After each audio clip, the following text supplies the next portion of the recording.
জিহাদকে ফার্জ করা হয়েছে। জিহাদ সম্পর্কে আমাদের সামনে যে চিত্র ভেসে ওঠে জিহাদের কথা শুনলেই, সেটা হচ্ছে এই জিহাদ মানেই হচ্ছে হাতের কাছে যা পাও, দা কোনটা শাবল, তাই নিয়ে ঝাঁপায় পড়ো, আর কাফের যে জায়গায় পাও টুকরা টুকরা করে শেষ করে দাও, এর নাম জিহাদ। এই কথা আমাদের কি পাশ্চাত্যের লেখকরা তারা এভাবে চিত্রিত করেছে ইসলামের জিহাদকে। এটাকে ফার্সিতে বলা হয়েছে ওয়ালাকিন কালামদার কাফে দুশমন আছে, দুশমনের হাতে কলম ছিল, যেমন খুশি তেমন ইসলামের ইতিহাসকে তারা বিকৃত করেছে। জিহাদ এটি হারবের প্রতিশব্দ নয়, জিহাদ এটি ওয়ার এর প্রতিশব্দ নয়, জিহাদ এটি যুদ্ধের প্রতিশব্দ নয়। হারব মানে যুদ্ধ, ওয়ার মানে যুদ্ধ, আর আরবি জিহাদ মানে যুদ্ধ নয়। আরবিতে জিহাদের আবিধানিক এবং পারিভাষিক অর্থ হচ্ছে এই, ভালো করে বুঝুন।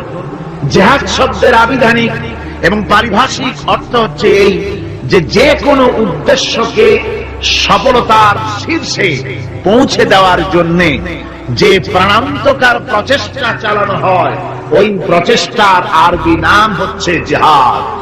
এই আরবি নামটি কি? জিহাদ।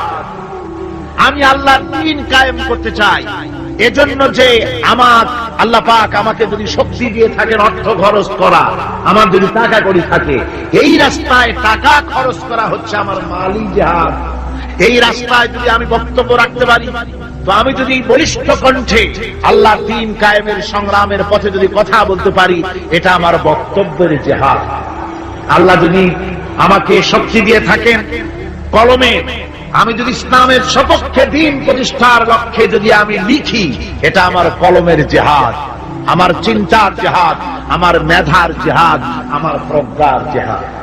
সর্বশেষ যদি এই আন্দোলনকে পরিচালিত করতে গিয়ে যদি সশস্ত্র হামলার মোকাবেলা করতে হয়, তাহলে সশস্ত্র ভাবেই মোকাবেলা করাটাই হচ্ছে জিহাদের চূড়ান্ত রূপ।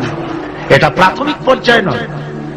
জিহাদ অর্থই এটা নয় যে লাঠি ঠ্যাঙ্গা নিয়ে যারে পান ইসলাম মানে না ওর মাথা ভাঙিয়ে দেয়, এরকম নয়। আল্লাহ পাক তা বলেন কোরআনে কারীমে, রব্বুল আলামিন বলেছেন, রাসূল পাক সাল্লাল্লাহু আলাইহি ওয়াসাল্লামকে বলেছেন, ইন্নামা আনতা মুযাক্কিরুন লাস্তা আলাইহিম বিমুসাইতির। হাবিব, আপনি একজন উপদেশক, উপদেশের কথাগুলি মানুষকে শোনান। আপনাকে দারোগা করে লাঠি চার্জ করার জন্য মানুষের সামনে দারোগা হিসেবে পাঠানো হয়নি, মানুষকে হেদায়েতের বাণী শোনা। আল্লাহ এই ব্যবস্থা করেননি কোরআনে কারীমে যে আমার কালেমা যারা মানবে না, কোরআন মানবে না, ফেরেশতা দিয়া পিটাও, নবী পাঠায় দিয়ে নবীদের দিয়ে পিটাও। না, পিটাপিটি মারামারি মূল বক্তব্য নয়। মূল বক্তব্য হচ্ছে আল্লাহর প্রতি ঈমান, রাসূলের প্রতি ঈমান, কিতাবের প্রতি ঈমান, ফেরেশতার প্রতি ঈমান, পরকালের প্রতি ঈমান। এই ঈমানকে প্রতিষ্ঠিত করতে হবে পৃথিবীর বুকে, সেজন্য সংগ্রাম করতে হবে। সেই সংগ্রাম যত প্রকারই হোক সবগুলি জিহাদের অন্তর্ভুক্ত, সবগুলি কি জিহাদের অন্তর্ভুক্ত। কিন্তু আজকে পৃথিবীর ইহুদি আর খ্রিস্টানেরা যে যুদ্ধ করছে বিভিন্ন জায়গায়, ওই যুদ্ধ হচ্ছে রাষ্ট্র দখলের জন্য, দেশ দখলের জন্য। মুসলমানেরা স্বার্থ সিদ্ধির জন্য, দেশ দখলের জন্য জিহাদ করে না। জিহাদ সম্পর্কে যে ধারণার কুধারণা এবং মিথ্যা ধারণার সৃষ্টি করা হয়েছে, তার কারণে যে ওরা জানে না মুসলমান কি। ওরা ইসলামকে মনে করে শুধুমাত্র একটি ধর্ম, আর মুসলমানদেরকে মনে করে একটা জাতি। আমাদেরকে প্রথমে কথা বিশ্বাস করতে হবে, মুসলমান কোন গতানুগতিক ভাবে কোন জাতির নাম নয়, আর ইসলাম গতানুগতিক ভাবে কোন ধর্মের নাম নয়। ইসলাম তাহলে কি? ইসলামটা যেমন হিন্দু ধর্ম, খ্রিস্টান ধর্ম, ইসলাম কি তেমন একটি ধর্ম? না, ইসলাম হচ্ছে as a complete code of life. Islam হচ্ছে মুকাম্মাল নিজামে হায়াত, একটি পরিপূর্ণ জীবন ব্যবস্থার নাম হচ্ছে ইসলাম। আর মুসলমান গতানুগতিক ভাবে কোন জাতির নাম নয়, যেমন হিন্দু, খ্রিস্টান, বৌদ্ধ, ইহুদি, নাসারা, মজুসি যেমন জাতির নাম, মুসলমান তেমন গতানুগতিক ভাবে কোন জাতির নাম নয়। হিন্দু জাতি কাকে বলে? তো বলা হবে 12 মাসে যারা 13 পূজা করে ওরাই হচ্ছে হিন্দু জাতি। খ্রিস্টান কাদের বলে? যারা রবিবার দিন গির্জায় যায় তাদেরকে বলা হয় খ্রিস্টান জাতি। তো ইহুদি কারে বলে? যারা প্রতি শনিবার যারা গিয়ে তাদের সিনাগোতে গিয়ে হাজির হয় তাদেরকে ইহুদি বলা হয়। এখন আপনি মুসলমানের ব্যাখ্যা কিভাবে করতে পারবেন যে মুসলমান কাকে বলে? জবাব হবে যারা শুক্রবার দিন মসজিদ যায়, নামাজ পড়ে, রোজা রাখে, ওরাই মুসলমান। জবাব ঠিক হলো না? জবাব ঠিক হলো না। ইসলাম হচ্ছে একটি বিপ্লবী মতবাদ, একটি পূর্ণাঙ্গ জীবন ব্যবস্থা। আর এই জীবন ব্যবস্থাকে যারা দুনিয়ার বুকে প্রতিষ্ঠিত করতে চায় সেই রেভলিউশনারি পার্টির নাম হচ্ছে ইসলাম, মুসলমান। সেই দলের নাম কি? মুসলমান। এই মুসলমানেরা পৃথিবীর বুকে তারা যুদ্ধ করে না স্বার্থ হাসিলের জন্য, দেশ দখল করার জন্য তারা যুদ্ধ করে না। তাদের স্ট্রাগল, তাদের সংগ্রাম হচ্ছে আল্লাহর বিধান জমিনের উপরে প্রতিষ্ঠা করা।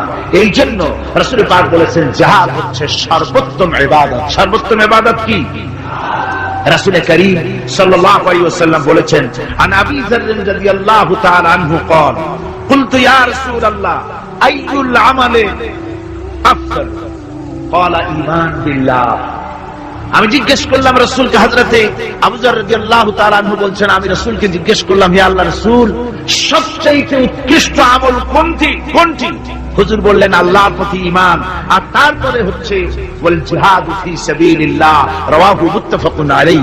হুজুর সাল্লাল্লাহু আলাইহি ওয়াসাল্লাম বলছেন আল্লাহর প্রতি ঈমানের পরে আল্লাহর রাস্তায় জিহাদ করা হচ্ছে সর্বোত্তম ইবাদত। এই জিহাদের উদ্দেশ্য হবে মানব সমাজে আল্লাহর আইন প্রতিষ্ঠিত করা। যেহেতু আল্লাহর আইন প্রতিষ্ঠিত না হওয়া পর্যন্ত সমাজের মধ্যে অন্যায়, অসত্য চলতে থাকে, মানুষের উপর জুলম চলতে থাকে। এই জন্য জিহাদ হবে, যত জায়গায় জিহাদের কথা আছে জিহাদ ফি সাবিলিল্লাহ বলা হয়েছে। জিহাদ কার পথে? আল্লাহর পথে। আল্লাহ রাব্বুল আলামিন কোরআনে কারীমের মধ্যে বলেছেন الذين آمنوا يقاتلون في سبيل الله। যারা নাকি ঈমানদার, যারা মুমিন, তারা সংগ্রাম করে, তারা লড়াই করে আমি আল্লাহর পথে, আমার দিন প্রতিষ্ঠার জন্যই তারা লড়াই করে। তারা হলো মুমিনের এটাই পরিচয়, আমার বিধানকে প্রতিষ্ঠা করার জন্য তারা সংগ্রাম করে। والذين كفروا يقاتلون في سبيل الطاغوت। আর যারা নাকি কাফের, যারা মহাসত্যকে অস্বীকার করেছে, কেবলমাত্র ওরাই তাগুতের মতবাদকে প্রতিষ্ঠিত করার জন্য তারা সংগ্রাম চালায়। তাহলে মুমিন সংগ্রাম করে কার পথে? আল্লাহর পথে। আর কাফের সংগ্রাম করে কার পথে? তাগুতের পথে। তাগুত কাকে বলা হয়? তাগুত বলা হয় সেই শক্তিকে যে শক্তি শুধু নিজেই আল্লাহর আইন অমান্য করে বসে থাকে না, বরং অন্যদেরকেও আল্লাহর আইন অমান্য করতে বাধ্য করে। তাকে আরবিতে কি বলা হয়? তাগুত বলা হয়। এই জন্য নদীর মধ্যে পানি যখন প্রবাহিত হয়, নদীর দুইটা কূল আছে। কয়টা কূল? এই দুই কূলের সীমারেখা ঠিক রেখে পানি যদি প্রবাহিত হয় তখন বলা হয় যে পানি নদীর আইন কানুন মেনে চলছে। কিন্তু যখন দুকুল ছেপে পানি প্লাবিত হয়ে জনপদকে ডুবিয়ে দেয় তখন আরবিতে বলা হয় তগাল বাহার, অর্থাৎ সমুদ্রের মধ্যে দরিয়ার ভিতরে সীমা লঙ্ঘনকারী শক্তির সৃষ্টি হয়েছে। দেখুন হযরত মূসা আলাইহিস সালামকে আল্লাহ রাব্বুল আলামিন তাকে বলছেন ইযহাব ইলা ফিরআউন ইন্নাহু তাগা। ফিরআউন সরকাশ হয়েছে, সীমা লঙ্ঘন করেছে, ওর বিরুদ্ধে ওর কাছে তুমি চলে যাও, ওকে তুমি দ্বীনের দাওয়াত ওর সামনে গিয়ে পেশ করো।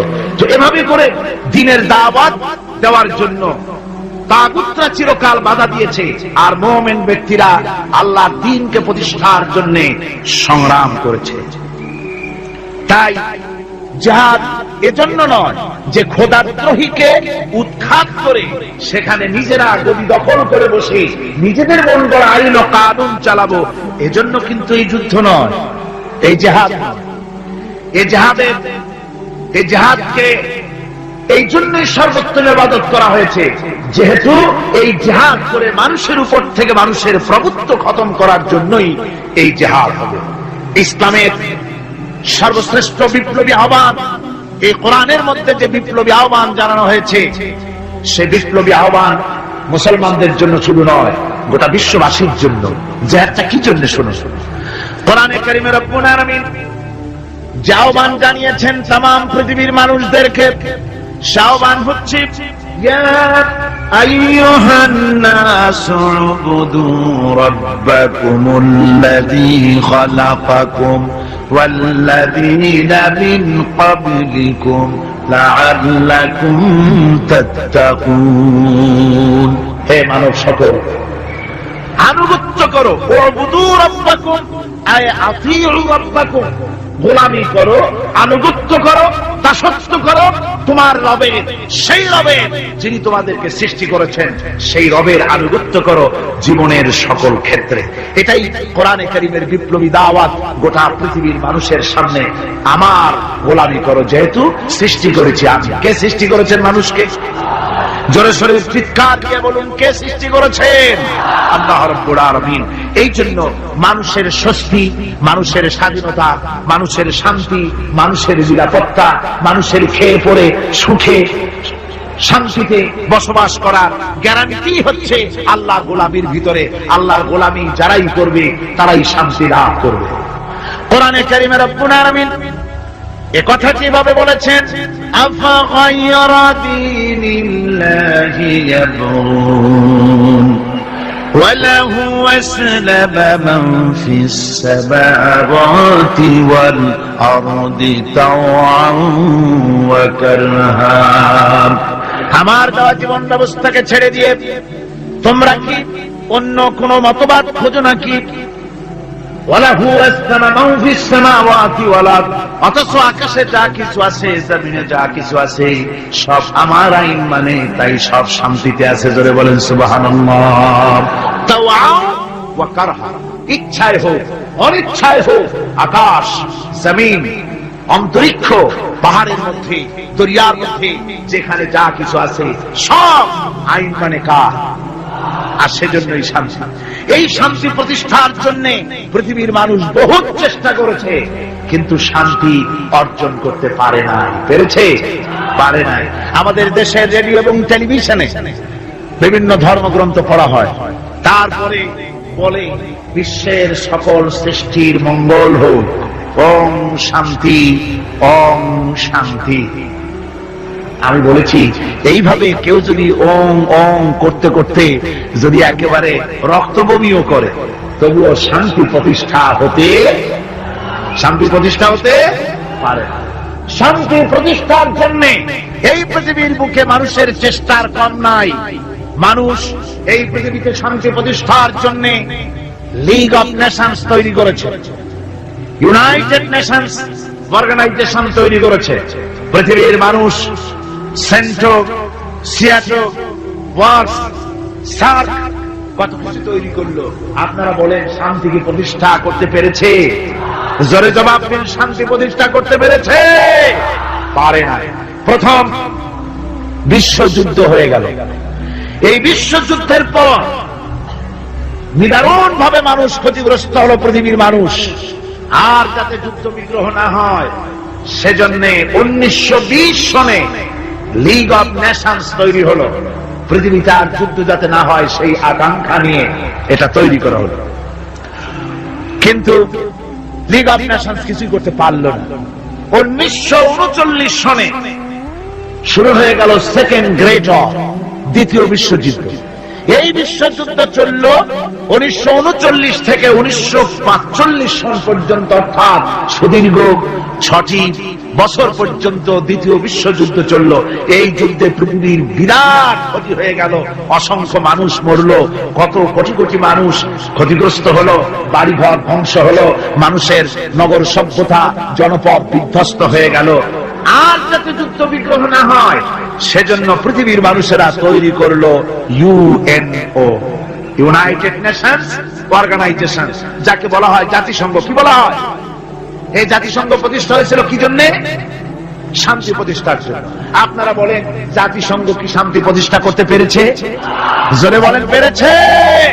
পারে নাই। জাতিসংঘ হচ্ছে আজকের পৃথিবীর আমেরিকার একটা হাতের পুতুল।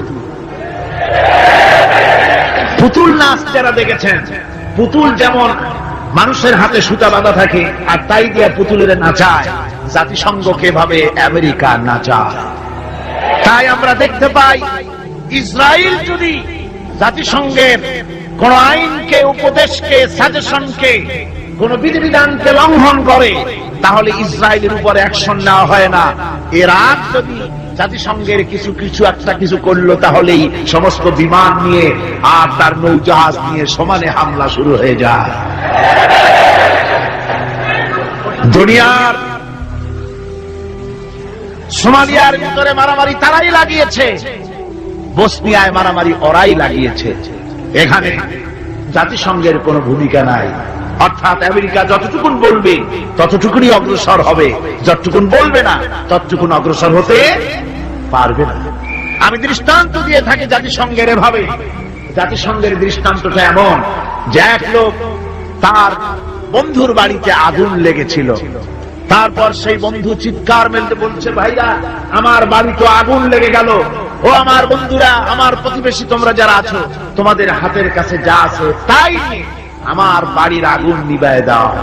বন্ধুর আত্মচিৎকার শুনে চতুর্দিক থেকে লোকেরা ছুটলো। তার এক বন্ধু ছিল, তার ছিল দর্জির দোকান, টেইলার মাস্টার ছিলেন তিনি। তিনি দেখলেন বন্ধুর বাড়িতে আগুন লেগেছে, হাতের কাছে যা আছে তাই নিয়ে যেতে বলেছে। তো আমার পাশে তো কতগুলি কাপড়ের টুকরা ছাড়া কিছুই নাই, এক বস্তা কাপড়ের টুকরা নিয়ে ছুটলো আগুন নিভাবার জন্য। আরেকজনের ছিল রাইস মিল, তার ছিল অনেক তুষ, তার মিলে 2 বস্তা তুষ নিয়ে ছুটলো আগুন নিভাতে। আরেকজনের ছিল পেট্রোল পাম্প, 2 টিন পেট্রোল নিয়ে তিনি ছুটলেন। আরেকজনের ছিল শুকনা কাঠের দোকান, 1 ট্রাক শুকনা কাঠ নিয়ে ছুটলেন। আপনারা বলেন বন্ধুরা, এইসব আগুন নিভাবার উপকরণ যা নিয়ে এসছে, এগুলি যদি বন্ধুর বাড়ির আগুনের মধ্যে ঢালে, যাও দিয়ে একখানা খুঁটি তার বাঁচত, তাও কি বাঁচবে? সব শেষ। আজকে জাতিসংঘের অবস্থা তাই হয়েছে। জাতিসংঘ যেখানে, জাতিসংঘের বিল্ডিংটি এখানে, এর কাছেই আমি প্রোগ্রাম করেছি। আমাকে যখন জাতিসংঘের হলগুলি ঘুরিয়ে ঘুরিয়ে দেখানো হচ্ছিল, আমি প্রশ্ন করেছিলাম, ডেমনস্ট্রেটর যে ছিল তাকে জিজ্ঞেস করেছি এই জায়গাটা কি ছিল, ইতিহাসটা আমাকে শোনা। ওরা বলল এই জায়গাটা ছিল কসাইখানা। এইখানে নিউ ইয়র্ক শহরে শুকর, গরু ইত্যাদি জবাহ করা হতো, আর এখান থেকে গোশত, মাংস ডিস্ট্রিবিউট করা হতো। শহরের লোকেরা, খুচরা খরিদ্দারা এখান থেকে কিনে নিয়ে যেত। পরবর্তী সময় এটা লোকেরা খরিদ করে নিয়ে এর উপরে জাতিসংঘের এই বিশাল অফিস তৈরি করেছে। এত বড় অফিস, এরকম করে তাকাতে গেলে মাথার টুপি পড়ে যাবে, এত উঁচা অফিস। সেখানে হাজারো, অনেকগুলি, অন্তত 22টা ভাষায় বক্তৃতা ইন্টারপ্রেটার হয়। এক অফিসের কথা আর এক অফিস থেকে তারা শুনতে পারে, দেখতে পারে, একের ভাষা আর একে বুঝতে পারে, কিন্তু বসনিয়ার মানুষের ক্রন্দন ধ্বনির ভাষা তারা বুঝতে পারে না। তারা সব কিছু করতে পারে, বুঝতে পারে, কিন্তু সোমালিয়ার মানুষের হাট্টিসার এই মানুষগুলির দৃশ্য তাদের চোখে পড়ে না। আমেরিকা শেষ সময় সোমালিয়ার মানুষকে কিছু সাহায্য পাঠিয়েছে। আমরা বলেছি সোমালিয়ার মানুষকে সাহায্য পাঠাইয়া বসনিয়ার পাপ গোপন করতে পারবা না, এ শাস্তি তোমাকে ভোগ করতেই হবে। সুতরাং জাতিসংঘের অফিস নির্মিত হলো, বিশাল ইমারত তৈরি হলো। তারা ডাক দিল, দুনিয়ায় আগুন লেগেছে, অশান্তি নিভাবার জন্য যার কাছে যা আছে তাই নিয়ে ছুটে আসো। আর আশা বলল আমার কাছে আছে সমাজতন্ত্র, সে সমাজতন্ত্র ঢেলে দিল ওর মধ্যে। ভারত বলল আমার কাছে আছে সেকুলারিজম, এনে ঢেলে দিল ওর মধ্যে। আমেরিকা বলল আমার কাছে আছে ক্যাপিটালিজম, দিল পুঁজিবাদ ওর মধ্যে ঢাইলা। পৃথিবীর এই জ্বলন্ত অশান্তির আগুনের মধ্যে প্রত্যেকেই তাদের ম্যান-মেড নিজস্ব মস্তিষ্ক প্রসূত মতবাদগুলি ঢেলে দিয়ে পৃথিবীর অশান্তির আগুনকে শত সহস্র গুণে বর্ধিত করে গোটা দুনিয়াকে জ্বালিয়ে পুড়িয়ে শেষ করেছে।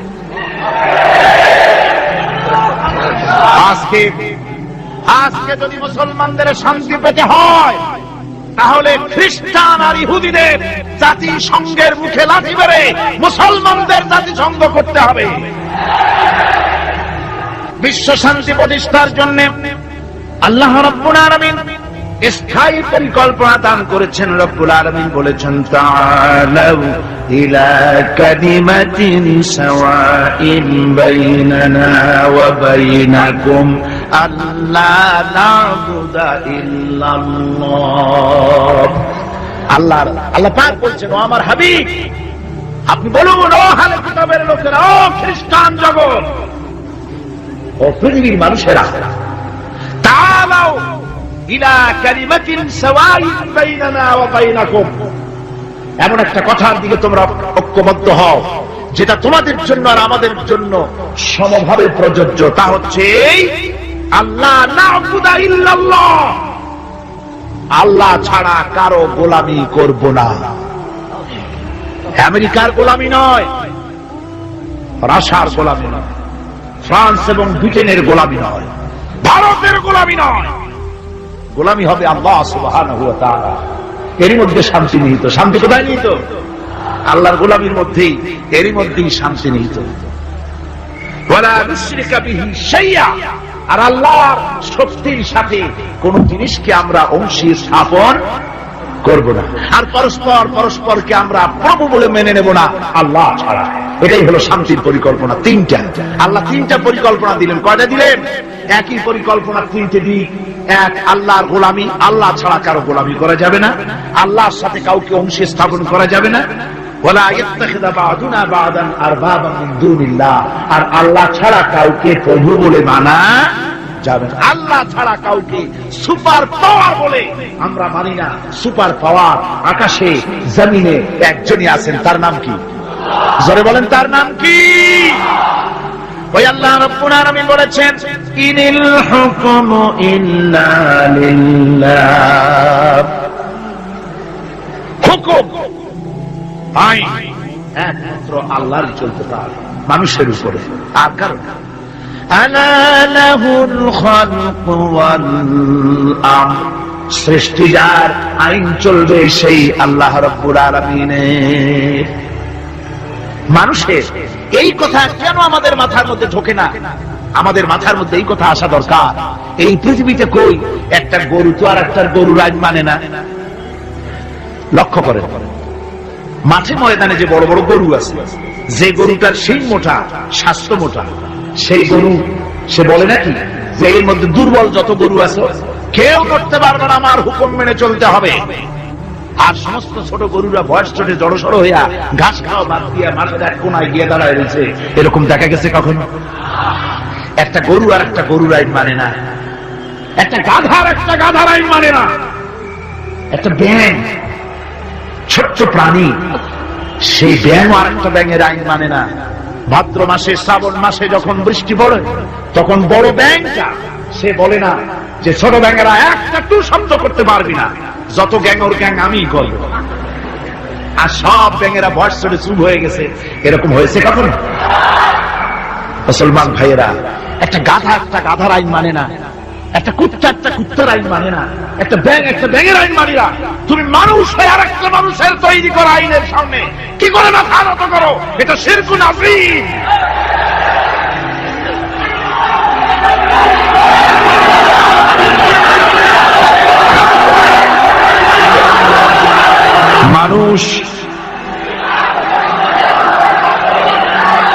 মানুষ কেবলমাত্র আল্লাহ রাব্বুল আলামিনের, আল্লাহ সুবহানাহু ওয়া তাআলার আইনকেই মানতে হবে, আর কারো আইন মানা যাবে না। এমনকি যেসব নেতারা আল্লাহর আইনকে মানতে বাধ্য করে না, সেসব নেতাদের নেতৃত্ব মানা।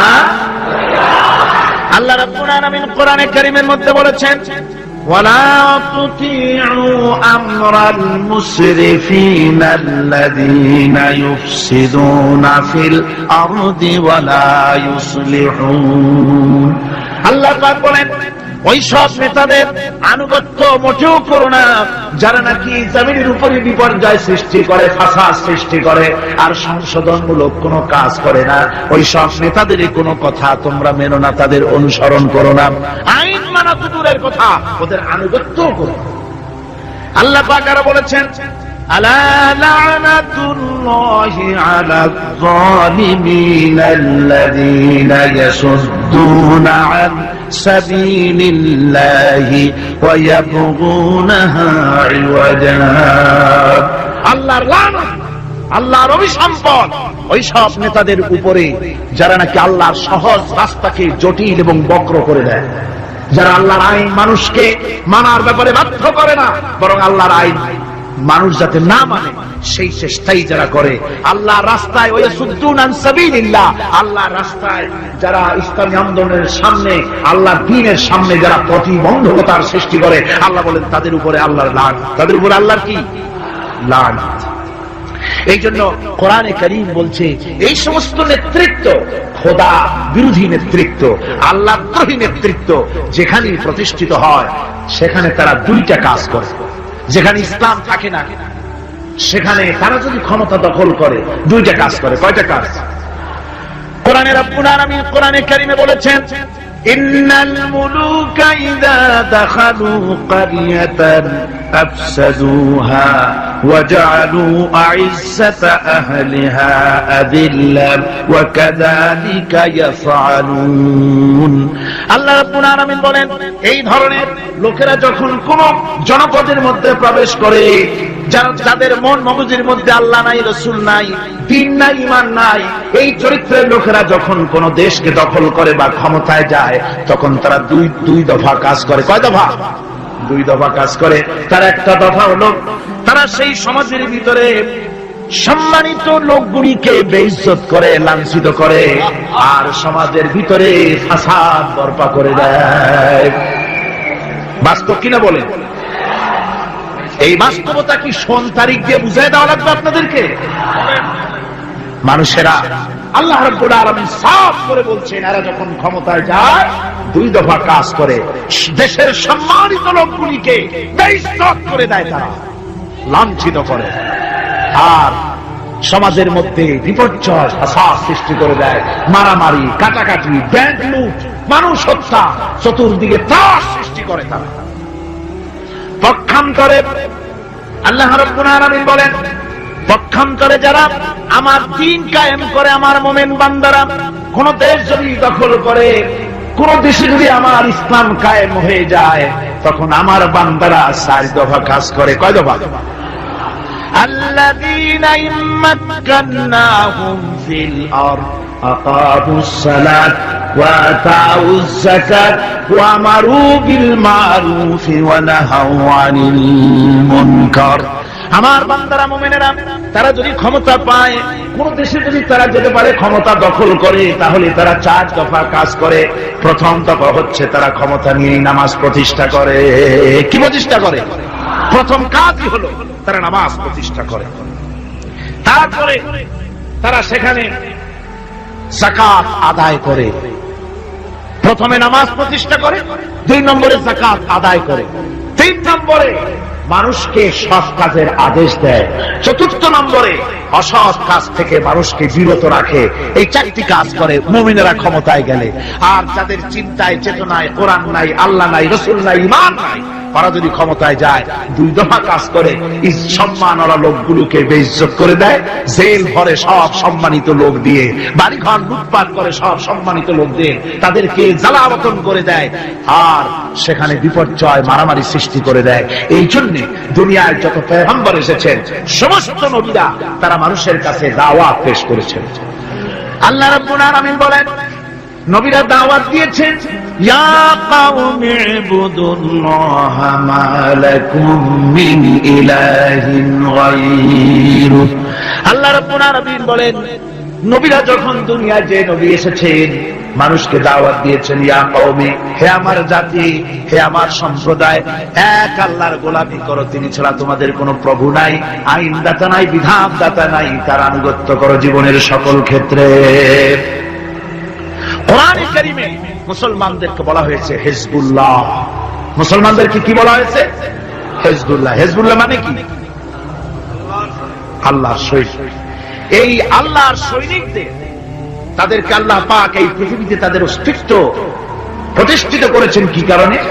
তার কারণ হচ্ছে রব্বুল আলামিন বলেছেন, কুনতুম খায়রা উম্মাতিন উখরিজাত লিন-নাসি তা'মুরুনা বিল মা'রুফি ওয়া তানহাউনা 'আনিল মুনকার। কুনতুম খায়রা উম্মাতিন, তোমরাই শ্রেষ্ঠতম জাতি, শ্রেষ্ঠতম দল। মানুষের কল্যাণের জন্য তোমাদেরকে পৃথিবীতে প্রেরণ করা হয়েছে। কাজ কি? তা'মুরুনা বিল মা'রুফ, মানুষকে ভালো কাজের জন্য উৎসাহিত করো, ভালো কাজের আদেশ দাও। ওয়া তানহাউনা আনিল মুনকার, আর সমস্ত খারাপ কাজ থেকে মানুষকে ফিরায় রাখো।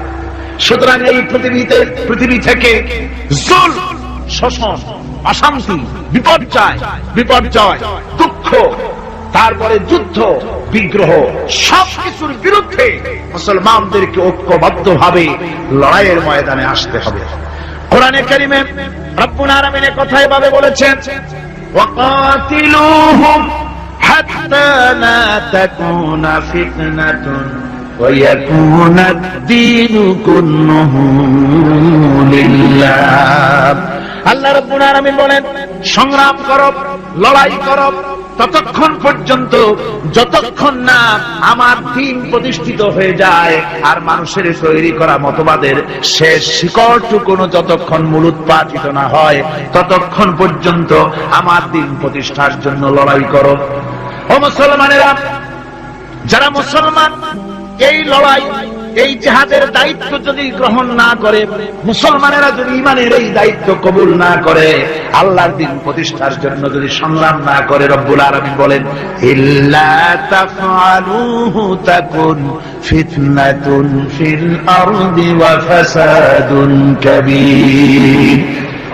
ইল্লা তাফআলুহু, যদি তোমরা তা না করো তাহলে মনে রেখে দিও, বিরাট বিপর্যয়, ভাঙন, মুসিবতের সম্মুখীন তোমাদের হতে হবে। পৃথিবীর মুসলমানেরা, আজ আমরা এই দায়িত্ব পালন করছি না বলে আমাদের সামনে এই বিরাট মুসিবত এসেছে বিশ্ব জুড়ে, ঠিক কিনা কর?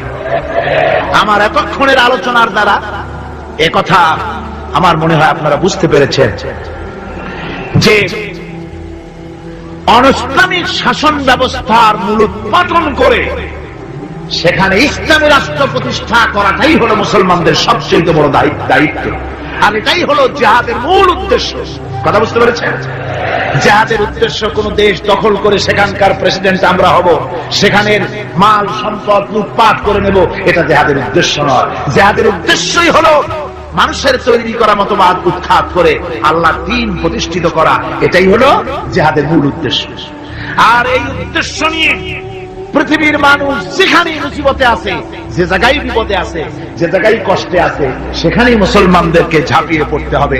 রাসূলুল্লাহ বলেছেন, পৃথিবীর সমস্ত মুসলমানেরা হচ্ছে কাজাসাদিন ওয়াহিদ, একটা বডির মতো। মুসলমান কি? একটা শরীরের মতো। তার পায়ের তলায় কাটা ফুটলে মাথায় খবর হয়, মাথায় কাটা ফুটলে পায়ের তলায় খবর হয়। কিন্তু পায়ের তলায় কাটা ফুটলে যদি মাথায় টেন না পায়, মাথার চুল ধরে টানলে যদি পায়ে টেন না পায়, তাহলে কি হয়েছে লোকটি? জি, প্যারালাইসিস হয়ে গেছে, পক্ষাঘাত হয়ে গেছে। আমার মুসলমান ভাইয়েরা, বসনিয়ার মুসলমানদেরকে মারা হচ্ছে, বসনিয়ার নারীদেরকে ধর্ষণ করা হচ্ছে, কচি কচি মাসুম বেগুনা বাচ্চাদেরকে জবাই করা হচ্ছে। ওই খবর শুনে যদি আমার কলিজা না কান্দে, কাশ্মীরের মুসলমানদের মসজিদের ভেতরে ভারতের কাফির সৈন্যরা গুলি করে পাখির মতো মুসল্লি, নামাজরত মুসল্লি গুলিকে পাখির মতো শিকার করে দিতেছে, দুনিয়া থেকে বিদায় করে দিতেছে। এই খবর শোনার পর মুসলমানদের কলিজায় যদি আগুন না লাগে, তাহলে মনে করতে হবে ইমানে প্যারালাইসিস হয়ে গেছে, ইমানটাই প্যারালাইসিস হয়ে গেছে।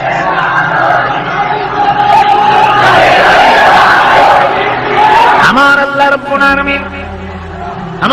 রাব্বুল আলামিন কোরআনে কারীমের মধ্যে পরিষ্কার বলেছেন, ওয়ামা লাকুম লা তুকাতিলুনা ফি সাবিলিল্লাহ والمستضعفين من الرجال والنساء والبلدان الذين يقولون ربنا أخرجنا من هذه القرية الظالم أهلها وما لكم কি হয়েছে তোমাদের লা তুকাতিলুনা ফি সাবিলিল্লাহ আমার রাস্তায় কেন সংগ্রাম করো না, কেন লড়াই করো না?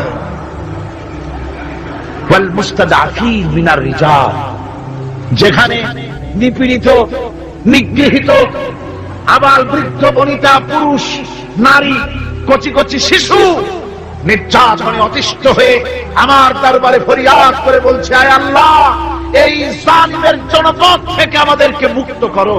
এভাবে যখন কান্দে, ও মুসলমানেরা তোমাদের কি হলো? তোমরা কেন ঝাঁপিয়ে পড়ো না তাদের সপক্ষে, কেন লড়াই করো না? ভাইরা আমার, সারা বিশ্ব জুড়ে মুসলমানদের উপরে নির্যাতন চলছে।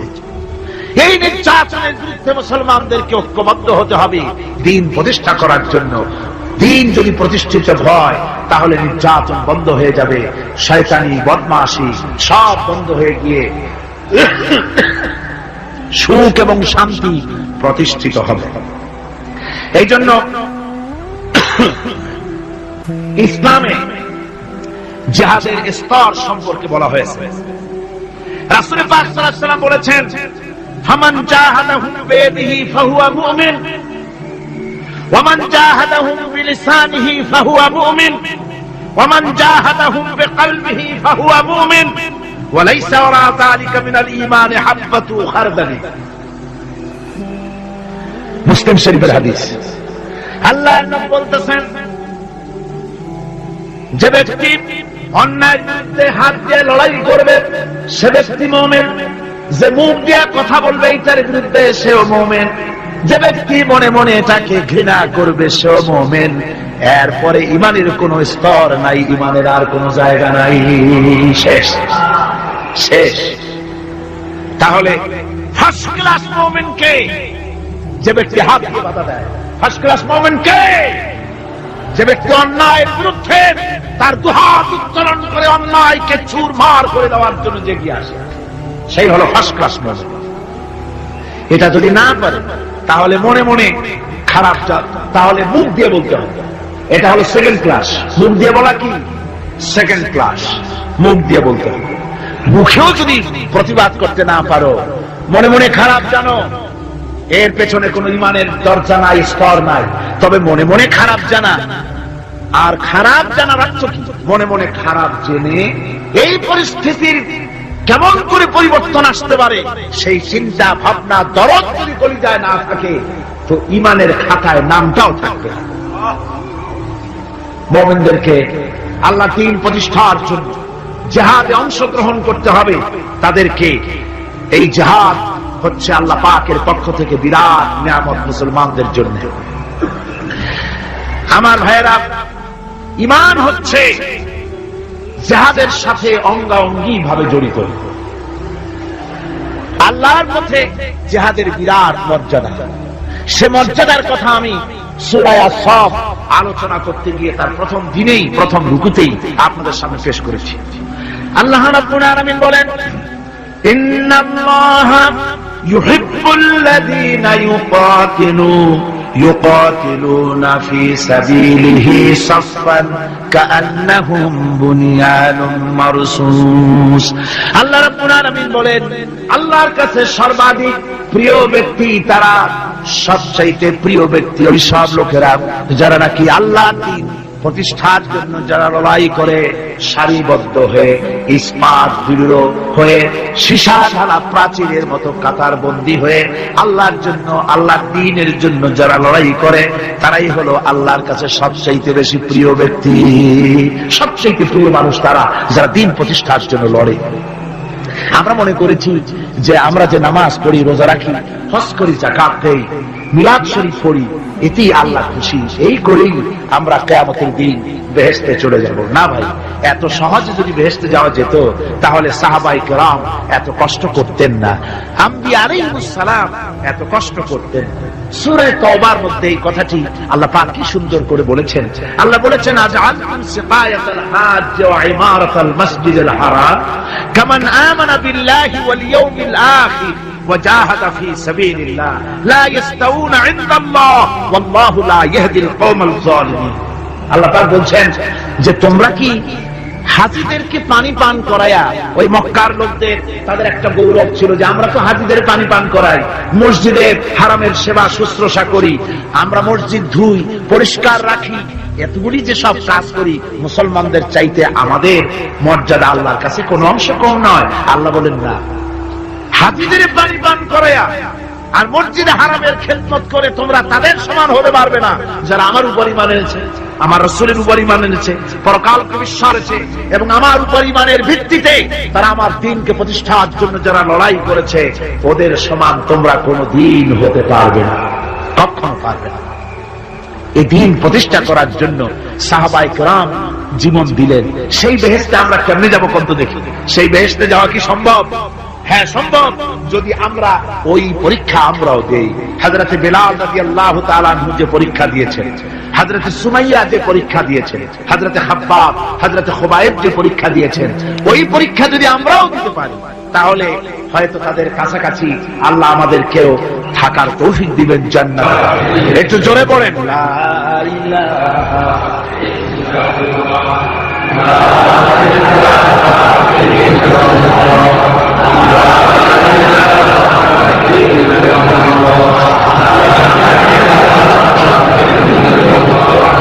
লা ইলাহা ইল্লাল্লাহ।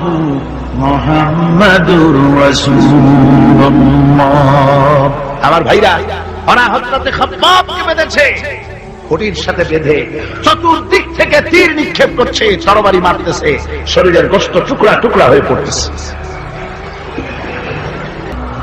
হযরত আব্বাস রাদিয়াল্লাহু তাআলা আনহু বর্ণনা করছেন, সামি'তু রাসূলুল্লাহ সাল্লাল্লাহু আলাইহি ওয়াসাল্লাম ইয়াকুল, আইনান লা তামাসসুহা আন-নার আইনুন বাকাত মিন খাশিয়াতিল্লাহ ওয়া আইনুন বাতাত তাহরিসু ফি সাবিলিল্লাহ, রাওয়াহু তিরমিজি।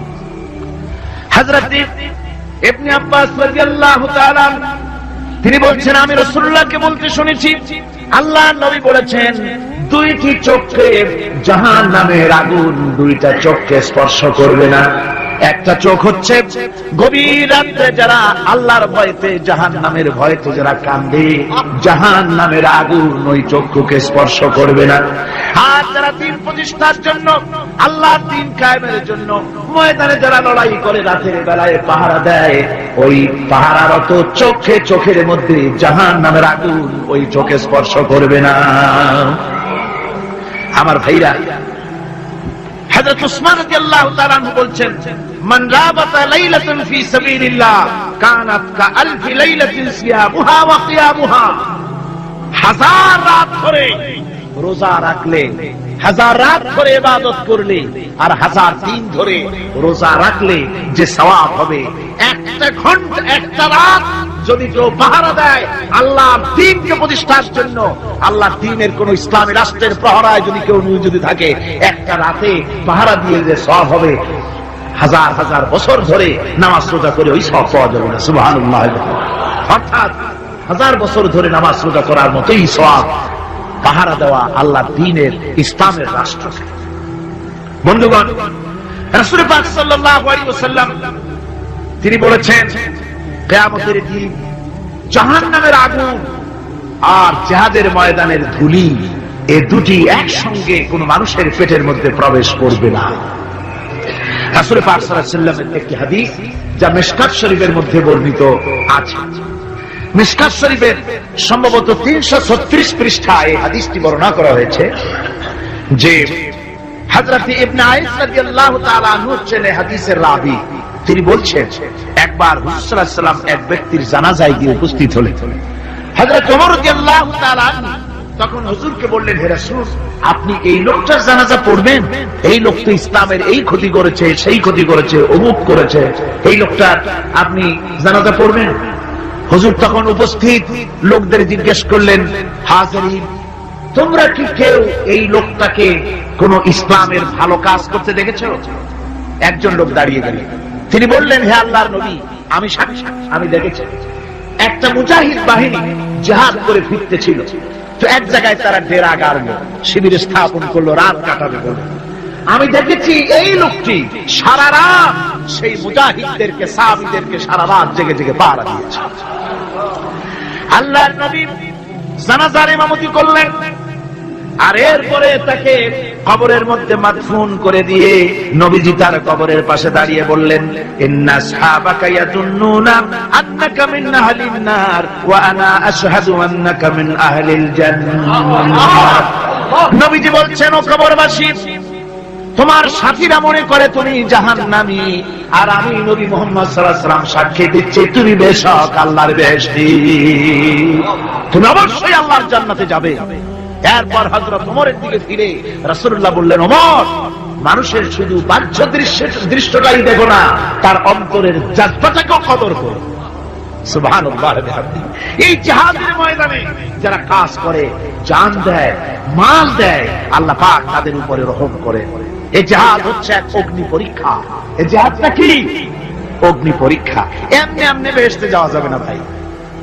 আল্লাহ রাব্বুল আলামিন কোরআনে কারীমের মধ্যে বলেছেন, আহাসিবান নাসু আন ইউতরাকু আন ইয়াকুলু আমান্না ওয়া হুম লা ইফতানুন। লোকেরা কি ভেবেছে নাকি যে ঈমান এনেছে এই কথাটা বললি আমি বেহেশত দিয়ে দেব, মুমিন বলে সার্টিফাই করব? না, যখনই তারা বলবে আমি মুমিন, আমি তখন তাকে অবশ্যই পরীক্ষা করব, এই পরীক্ষায় তাকে পাস করতে হবে। কোরআনে কারীমে আল্লাহ রাব্বুল আলামিন অনেক জায়গায় কথাগুলি বলেছেন, এমনি এমনি ছেড়ে দেওয়া হবে না। আমি অতীতের লোকদেরকেও পরীক্ষা করেছি, তোমাদেরকেও পরীক্ষা করব। পরীক্ষা না দিয়ে কেউ তোমরা বেহেশতে যেতে পারবে না। এই জমিনে তোমাদের আগুনের পরীক্ষা দিতে হবে। পয়গম্বরেরা কষ্ট করেছেন, সাহাবায়ে কিরাম কষ্ট করেছেন। আল্লাহ রাব্বুল আলামিন তিনি বলছেন, আম হাসিবতুম আন তাদখুলুল জান্নাতা ওয়া লাম্মা ইয়াতিকুম মাসালুল লাযীনা খালাউ মিন ক্বাবলিকুম মাসাতহুমুল বাসাউ ওয়াদ-দাররাউ ওয়া যুলজিলু হাত্তা ইয়াকুলার রাসূলু ওয়াল্লাযীনা মা'হু মাতা নাসরুল্লাহ আলা ইন্না নাসরাল্লাহি করিব। আল্লাহ রাব্বুল আলামিন বলেন, তোমরা কি মনে করেছো যে তোমরা বেহেশতে প্রবেশ করবে, অথচ তোমাদের পূর্বে যারা এই পৃথিবীতে এসেছিল তাদেরকে আমি যেমন পরীক্ষা করেছি ওরকম পরীক্ষা এখনো তোমাদের উপরে আসে নাই, ওরকম বিপদও আসে নাই, মুসিবতও আসে নাই।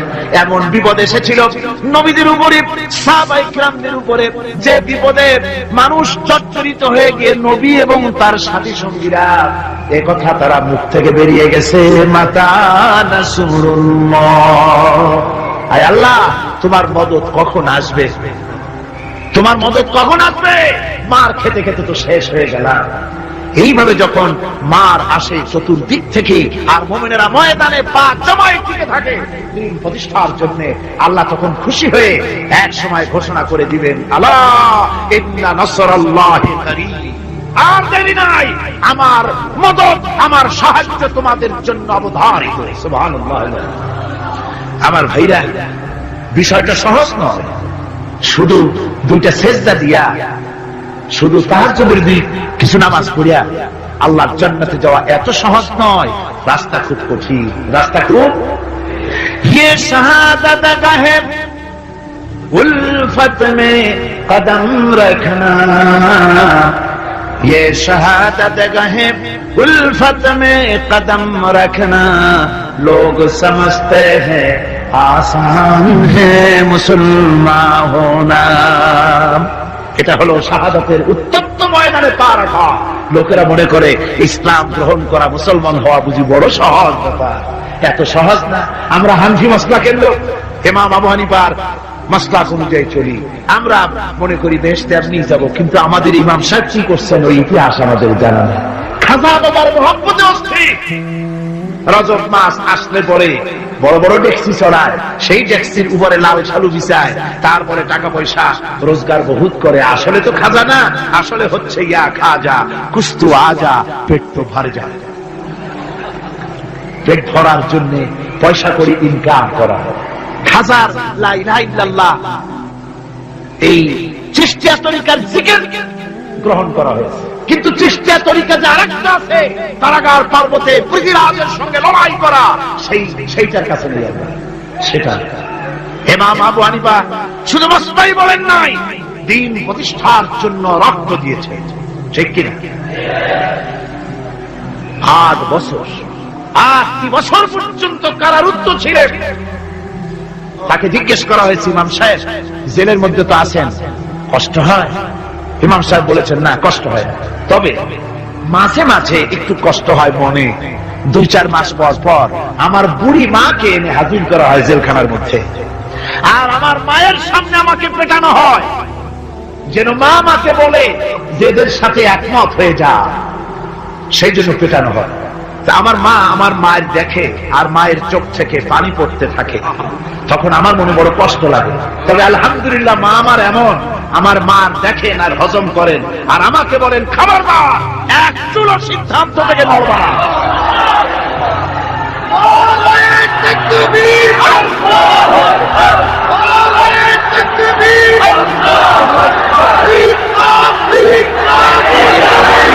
আমার ভাইরা, ইমাম মালিক 28 দিন পর্যন্ত তাকে বাতিলরা বেঁধে রেখেছে, হাত পিঠ মোড়া দিয়ে 28 দিন বাঁধা। এই হাত বাহু থেকে ডিসকানেক্ট হয়ে গিয়েছিল, এই বাহুর জোড়া থেকে ডিসকানেক্ট হয়ে গিয়েছিল হাত, 28 দিন পর্যন্ত বাঁধা ছিল। ইমাম আহমদ বিন হাম্বল, ইসলাম বিরোধীরা তাকে পিটাইছে, প্রত্যেকটা চাবুকের সাথে গায়ের গোশত উঠেছে। এজন্য কবি বলতেছি, पैरवी बू हनीफा की सनद जिंदान है, हम्बली होता है पीठ पर दुर्रे खाने की बात। হানাফি হতে চাও, জেল জরিমানার জন্য প্রস্তুতি নাও। শুধু সবজি কলা খাইয়া বেহেশতে যাওয়া যাবে না, এত সহজ না। আঙ্গুর বেদানা সবরি কলা আর দুধের স্বরের উপর ইসলাম আসে নাই, ইসলাম এসেছে তপ্ত ময়দানের উপরে। জান দিয়ে রক্ত দিয়ে ইসলাম প্রতিষ্ঠা হয়ে গোটা দুনিয়ার নির্যাতিত নিপীড়িত জনতার মুখে হাসি ফুটিয়েছে ইসলাম।